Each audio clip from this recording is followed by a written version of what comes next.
Hello students, आज हम लोक व्यय के अन्य प्रभाव other effects of public expenditure के बारे में जानेंगे। लोक व्यय के अन्य प्रभावों का अध्ययन निम्नलिखित शीर्षकों के अंतर्गत किया जा सकता है। लोक व्यय एवं आर्थिक स्थायित्व, public expenditure and economic stability. अर्थव्यवस्था में आर्थिक क्रियाओं को उचित स्तर पर बनाए रखने की दृष्टि से आर्थिक स्थायित्व की प्राप्ति पर जोर दिया जाता है। आर्थिक स्थायित्व का आशय मंदी और तेजी काल को नियंत्रित करने से है। इन दोनों की दृष्टि से लोक व्ययों को प्रभावशाली ढंग से अपनाया जा सकता है।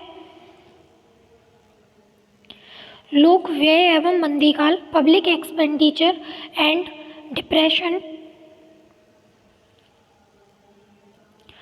मंदीकाल में वस्तुओं और सेवाओं के मूल्य गिर जाते हैं। मतलब मंदीकाल में जो वस्तुएं और सेवाएं प्राप्त कराई जाती हैं उनकी जो प्राइस होते हैं वो कम हो जाते हैं। उद्योगों में हानि होने लगती है तथा बेरोजगारी का प्रारंभ हो जाता है। इस स्थिति में लोक व्यय क्षतिपूरक व्यय के रूप में कार्य करना शुरू कर देते हैं। क्षतिपूरक व्यय का आशय किसी व्यय की कमी को दूर करने के लिए लोक व्ययों का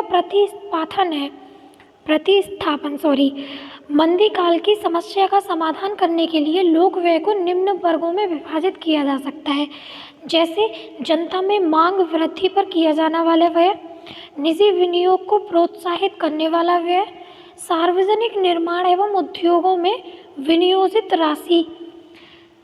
जनता में मांग वृद्धि पर किया जाना व्यय ऐसा होता है जिससे जनता की क्रय शक्ति में वृद्धि हो जाती है और उसके द्वारा की जाने वाली प्रभावकारी मांग में वृद्धि होती है। निजी विनियोग को प्रोत्साहित करने वाला व्यय, ये व्यय जिससे उद्योगों में निजी विनियोग प्रोत्साहित हो सके। इसमें उद्योगों को प्रदान किया जाने वाला अनुदान एवं वित्तीय सहायता शामिल होती है। यह सहायता हानि पर चलने वाले उद्योगों की हानि की पूर्ति के लिए तथा उद्योगों के नवीनीकरण एवं निर्यात प्रोत्साहन इत्यादि के लिए दी जाती है। इसका एक मोटिव होता है कि उनको ऐसी सहायता प्रदान की जाए फाइनेंशियल, जिससे बिजनेस का नवीनीकरण हो सके, न्यू बिजनेस स्टार्ट हो सके और जो लॉस में चल रहे हैं वो लॉस खत्म किया जा सके। सार्वजनिक निर्माण एवं उद्योगों में विनियोजित राशि। यहाँ यह उल्लेखनीय है कि मंदी काल में लोक व्ययों की उचित भूमिका की दृष्टि से घाटे की वित्त व्यवस्था का भी समर्थन किया जाता है। लोक व्यय एवं स्फीति काल, पब्लिक एक्सपेंडिचर एंड इन्फ्लेशन। स्फीति काल मुद्रा एवं साख की मात्रा की अधिकता और वस्तुओं की पूर्ति में कमी के कारणों मूल्यों में वृद्धि की स्थिति पाई जाती है तथा स्फीति काल में लोक व्यय की उतनी महत्वपूर्ण भूमिका नहीं होती जितनी कि मंदी काल में होती है। लेकिन फिर भी लोक व्यय की उचित नीति स्फीति काल में विभिन्न नियंत्रक उपायों में से एक उपाय सिद्ध हो सकती है। इस दृष्टि से यह आवश्यक हो जाता है कि लोक व्ययों में कमी की जाए, अनुत्पादक मदों पर लोक व्ययों में अधिकतम संभव कटौती की जाए तथा ऐसी मदों एवं योजनाओं पर अधिक व्यय किया जाए जो कम समय में देश में वस्तुओं के उत्पादन में वृद्धि करके मुद्रास्फीतिक प्रभावों को कम कर सके।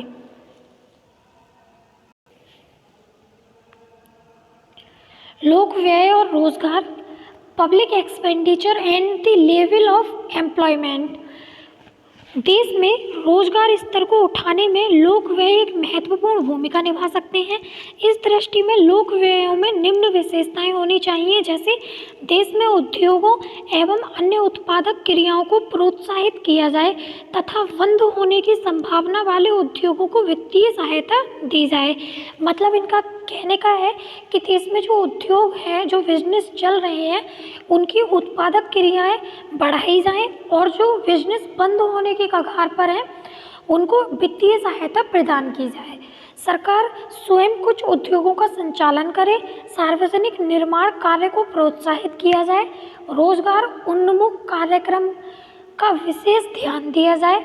वास्तविकता यह है कि रोजगार स्तर पर लोक व्यय का प्रभाव बहुत कुछ इस तथ्य पर भी निर्भर करेगा कि उत्पादन और वितरण पर लोक व्यय का प्रभाव कैसा पड़ रहा है। लोक व्यय एवं आर्थिक विकास, public expenditure and economic growth. लोक व्यय और आर्थिक विकास का घनिष्ठ संबंध है, ये आपस में इंक्लूड हैं, जुड़े हुए हैं। आर्थिक विकास की प्रारंभिक अवस्था में जब बचत और पूंजी निर्माण की गति धीमी होती है, विकास के लिए निजी पहल का अभाव होता है, देश में आधारभूत संरचना का अभाव होता है तथा क्षेत्रीय विकास में काफ़ी असंतुलन होता है, लोक व्यय इन विभिन्न समस्याओं के सुलझाने में महत्वपूर्ण उपकरण का कार्य करता है। निष्कर्ष, कंक्लूजन, हम इस कंक्लूजन पर पहुंच सकते हैं कि उपयुक्त विश्लेषण से स्पष्ट होता है अर्थव्यवस्था के नियमन एवं नियंत्रण में लोक व्यय की विशिष्ट भूमिका रहती है। यहाँ यह उल्लेखनीय है कि हमने लोक व्यय के प्रभावों का अध्ययन इसके अनुकूल प्रभावों के संदर्भ में किया है और इसके पीछे मान्यता यह है कि सरकार की व्यय नीति विवेकपूर्ण, तार्किक एवं नियोजित है। लेकिन व्यवहार में यह हो सकता है कि लोक व्यय नीतियों में कुछ कमियों के कारण अर्थव्यवस्था पर इसके प्रतिकूल प्रभाव भी पड़ सकते हैं। Professor JK. मेहता के शब्दों में लोक व्यय एक दो धार वाला अस्त्र है।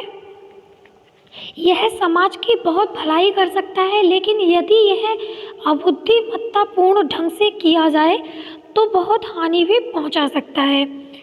मतलब इनके कहने का है कि अगर इसका ये यूज़फुल तरीके से करते हैं, सही ढंग से करते हैं, तो इससे हमें बहुत प्रॉफिट मिल सकता है, बट अगर इसका सही ढंग से प्रयोग ना किया जाए तो इससे हमें बहुत लॉस होगा।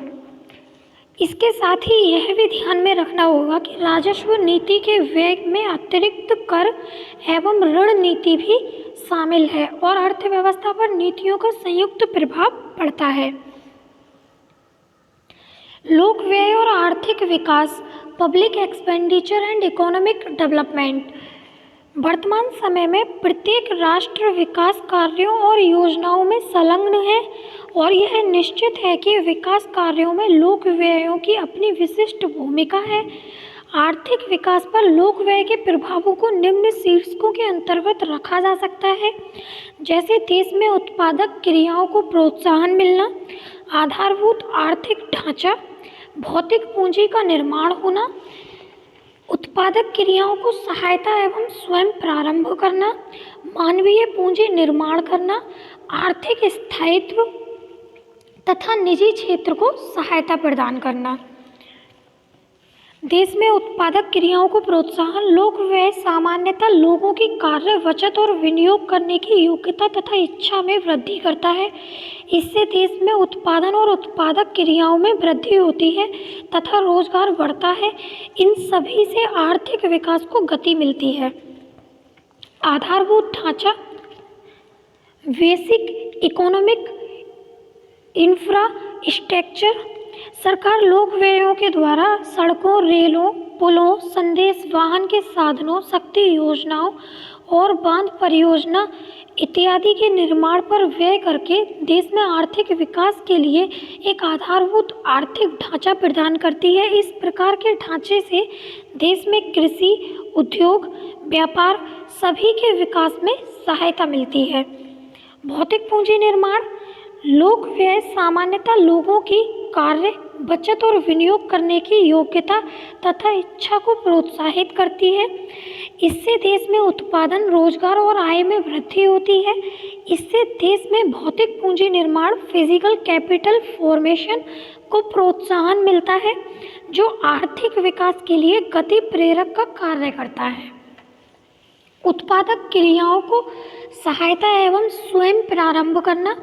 लोक व्यय के माध्यम से आर्थिक सहायता प्रदान करके देश में उत्पादक साधनों को कम उपयोगी प्रयोगों से आर्थिक विकास की दृष्टि से अधिक उपयोगी प्रयोगों में हस्तांतरित किया जा सकता है।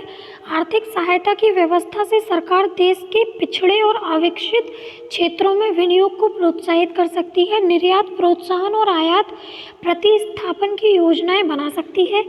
कृषि एवं उद्योग के क्षेत्र में उत्पादन वृद्धि के लिए विभिन्न प्रकार की प्रेरणाएं दे सकती है तथा देश में बैंकों और वित्तीय संस्थाओं की स्थापना में सहयोग दे सकती है।